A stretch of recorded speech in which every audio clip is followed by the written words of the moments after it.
Welcome to the Tech Egg. Don't get scrambled. Enjoy the video. You start by proving the problem. Type in a plain editor and record what the key outputs versus what you expect. Once done, prepare your tools: keycap puller, tiny screwdriver, multimeter, and a replacement switch if you have a hot swap board.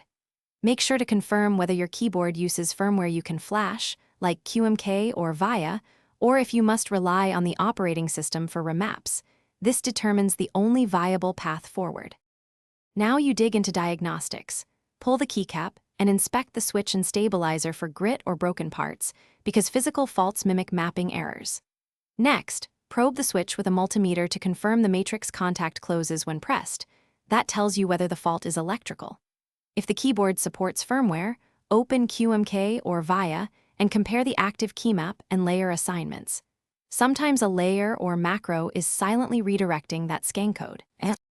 You finish by choosing the single correct fix. If the issue is mapping, edit the keymap in QMK or VIA, compile and flash the firmware, then test every layer to confirm. If the switch fails continuity, desolder, or hot swap it, install a new switch and reassemble. Make sure the stabilizer and keycaps sit correctly. If the problem persists, check PCB traces and connector solder joints for cold joints. A quick reflow often resolves stubborn. Thanks for watching. Consider subscribing if I helped unscramble your problems.